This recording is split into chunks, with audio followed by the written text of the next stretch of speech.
I've had several people here recently ask me about my thoughts on the tires on the Nitto Ridge Grapplers that I've had on it. The truck now, I'll go around there and look at it, but I think they've got almost 6,000 miles on them now. That's what they've got on them. This is the right rear. Looks good. Real nice. And then we'll look at all four of them. And then I'll talk about my thoughts on them too. This is the right front. Looks very nice there also. No cupping on the sides right there. So I'll flip these. I'm going to try to do it every 7,000 miles. So I got about another 1,000 miles and I'll rotate them. This is the left front. Looks good. I'm running about, these are 10 plies. I run them at 70 pounds, right around 70, 68 to 70 is what I look for on them. So that one looks really nice. And then this is the left rear. It looks good. No cupping anywhere on them, even on that left front up there. They're doing pretty good. Let's jump up in here and let's scroll through. As soon as the file's on.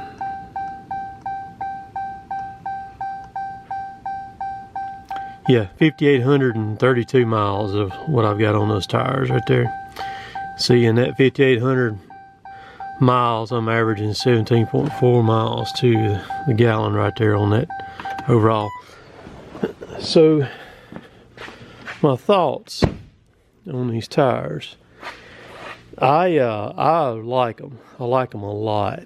They, I think they're a good bit higher than the Coopers are, the AT3s that I've been running. I'd ran tons of sets of them things, but I think the price difference is worth it for them. I can't remember what these cost now. I done forgot what they were priced to me at, but that doesn't matter. They ride like you're on ice. Now, and I'm just telling my experience with these tires here. So they may not work that way for somebody else. The road noise on them is very minimal. Not very much at all road noise, and that's something that's very important to me. I don't really like mud tires, and I try to stay out of the mud. The only time I'm in any kind of mud is when I've got to be in some mud, you know, like in the woods on the job or something like that. I don't go looking for mud to play in or nothing like that. You play in the mud, you're going to pay for it later on by bearings, brakes, eating the tires, you know, tire wear and all that. And I ain't into all that. Never really have been into that. Now, I've been in the mud before, but just never have been a mud riding type person. But they make hardly any noise going down the road. They're very comparable to the Coopers.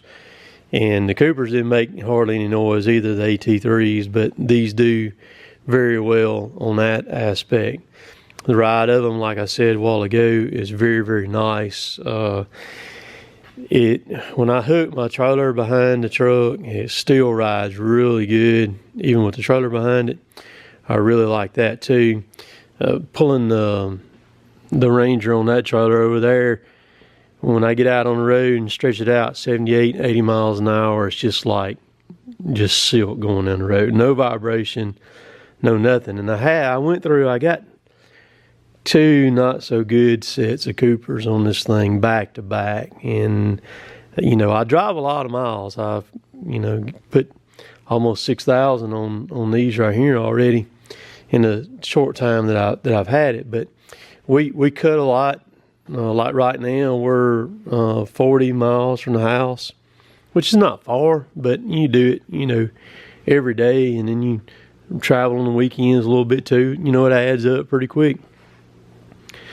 So very happy with that, okay, how do they perform as far as, you know, off-road with my experiences on them? They're pretty impressive at what they'll do in the wet stuff. I was, as far as an all-terrain type tire, they do a fantastic job as far as, you know, in the mud, in slick stuff or anything like that. They seem like they pull a good bit better than the Coopers did.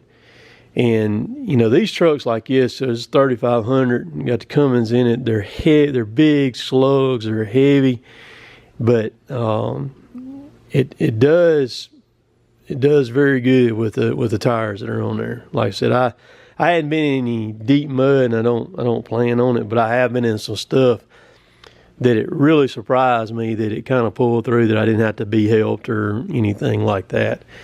So I think if you're on the fence or you're looking for some tires, these right here, in my opinion, my experience with them, are pretty hard to beat. And of course, those are 18s that are on there. They're 275, 70, 18s is what's on that truck. I'm not a fan of the 20s. And you start going to the 20-inch tires, you get into some serious money. They cost a lot of money for those tires, but 17, 18s is what I kind of prefer. I like the looks of them too, the 18-inch rims on them.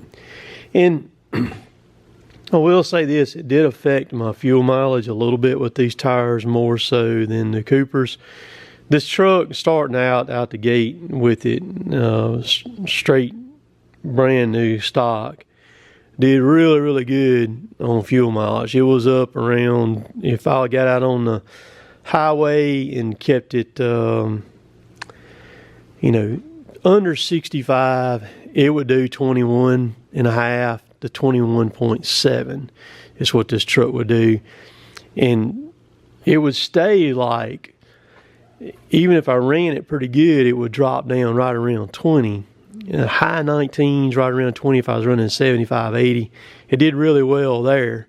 And then as I've done things to it, like when I hit the deer 2 days in a row, tore the bumper up, that affected it. And then I took the bumper off and put that bumper on there. When I put that bumper on there, you know, the manufacturers have the airflow figured out around these trucks pretty dang good. I mean, they know what they're doing with airflow. The bumper affected it a fair amount, and then when I put these tires on there, it affected it. So now you've seen on that almost 6,000 miles, the average is 17.5. I can run up, if I drive it right, I can still get right around 19 out of it, but I got to drive it just right to make that happen. So about 17.5, and I still think that's pretty good on a truck this size like this. And of course, I'm usually always carrying 100 gallons of fuel in it, and I've got my job box in here right now. It's loaded down with stuff inside of it, and because I got some stuff coming up that I'm about to do. But in the truck total, y'all probably seen it while ago. I think it's 141,000 miles on the truck. Yeah, 141,400. Oh, let me show y'all this right here. This thing. Let me shut this door here. Let me get over on the accessory right there. That's not that many hours, engine hours. Let's scroll through this stuff here. Let's see. Where are we at? Let's go back up. Okay. See the hours on it? So idling, it's got 414 hours, and then driving, it's got 3,100 hours. And total hours on it is 3,559, and that's in 141,000 miles. So if you have a vehicle and you think it's wore out at 100,000 miles, it don't have any hours on it at all.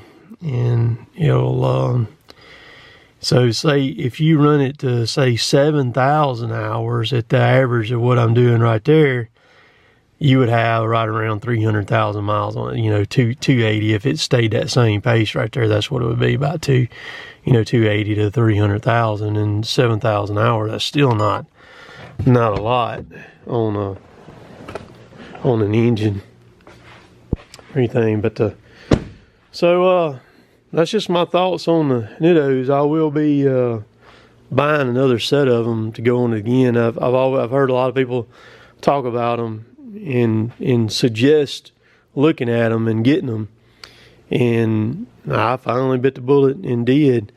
I mean, they're borderline getting toward a mutter, and but pretty good. So like I said, pretty happy with them myself there. So there you go. I hope y'all enjoyed that little review right there. Truck's still doing good. I'll say this too. When I got to 10,000 miles on the truck, I started having a lot of trouble with it. Electrical problems, jacking the transmission all up big time. Spent 41 days in the shop. Ended up being a wiring harness. They pulled the cab off of it, put a new wiring harness on the truck, and that solved it. And had no more trouble with it since. And I'm about to put out another camera here. This is what I use as a covert Code Black. In my opinion, they are the best cellular cameras that you can get. I was asked about plans and what they cost monthly.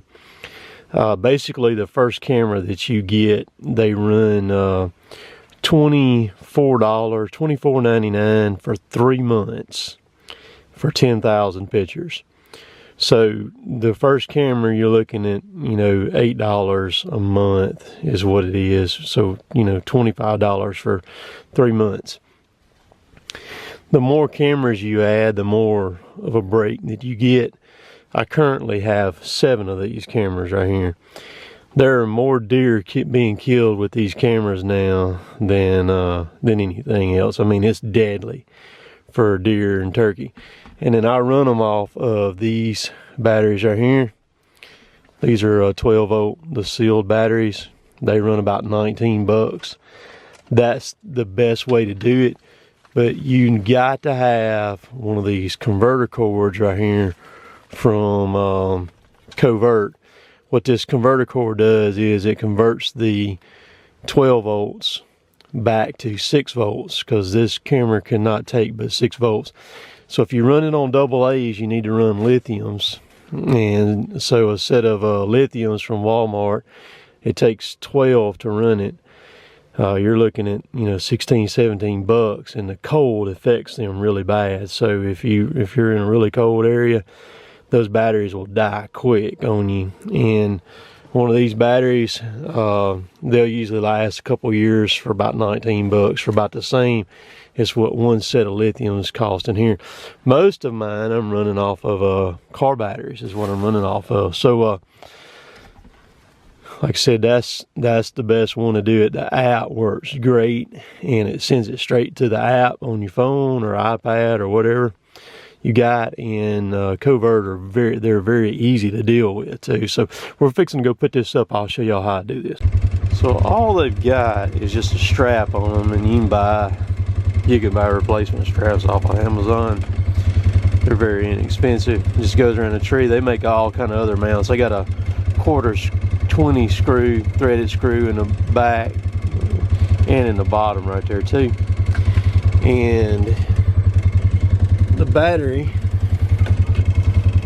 right here just plugs right into the bottom of the camera is all that it does. You can run a 6 volt battery on it, just one of those small ones, and you can run it without having a converter on it. As long as you run just 6 volts, you're fine with that. But just slap it on the tree real quick, or telephone pole, whatever it is. In this case, I'm going to be putting it on a telephone pole tonight right here. And so it's very, very simple. Keep it down low. You only want it about knee high, maybe a few inches higher than knee high off the ground, and that's it. Don't go any higher than that. So see it right there, wire's plugged in the bottom. I'm just over knee high right there from the ground. Both antennas screwed down good on the O-ring. I just set the battery straight on the ground. You don't have to worry about it. Even the car batteries. The car battery that's used and wore out, you don't even have to. I charge it once a year. This one right here will last a couple of months. If you're hammering it pretty good, a lot of pictures, it'll last about, you know, not quite 2 months. Oh, and then I recharge these. I mark all my batteries with the date on when I get them right there, and I just charge them back up again. So getting pictures of it, those are test pictures. Right there in the middle, walking away from it. The other, and even all the way down there to the tree line down there. So she's good to go. Just want to add too about the covert cameras there. You can completely control the entire camera from the app on your phone, no matter where you're at, as long as you got cellular service. You can change the delay between pictures. You can change the sensitivity on the trigger. I mean, you can go anywhere in 5-second intervals all the way up to a minute of delay, and then from a minute you can go minute by minute, you know, 1, 2, 3, 4, 5 minutes. So say you have a blade of grass out there, a leaf that gets in front of it, and all of a sudden you start getting quite a few pictures. You can send a signal to that camera telling it, hey, look, just quit sending me so many pictures. As you know, only send me one every 5 minutes or something like that till you get there. Other thing too, you can tell it to send you a picture. Say you got a field, a lane or something, and you're going hunting and you want to check and see if there's anything out there before you get there. You can just send it a command, tell it, hey, take a picture right now and send it to me. It sends it right to you within just a matter of a few seconds. Man, you've got that picture on your phone. You can also tell it to do either video or picture, either one. It picks up audio on the video side. So the cameras are they're bad to the bone. I mean, if you're a lot of times, or not tell this, but there's a lot of times if I want to monitor who's coming in behind me or something, like say the hunting club that I go through, if I want to know if there's anybody coming in behind me, I usually keep one with me all the time, and on the way in I'll stop and put it out and go hunt. And then if somebody comes in behind me, I get a picture of them. You know, so that way I know what's going on. And I mean, that quick you can put them up and stick them out. And I've actually put them up in trees, angled them down, you know, watching things. And they're handy as heck. I mean, I like them. They run, if you buy them off Covert's website, they're $400 something, but I mean, you can find them a lot less than that. I mean, sometimes right now on Amazon, they're like $300, $299. You can get them on eBay for even less than that, brand new. So just thought I'd put that out there. So we'll catch y'all later. Later, taters.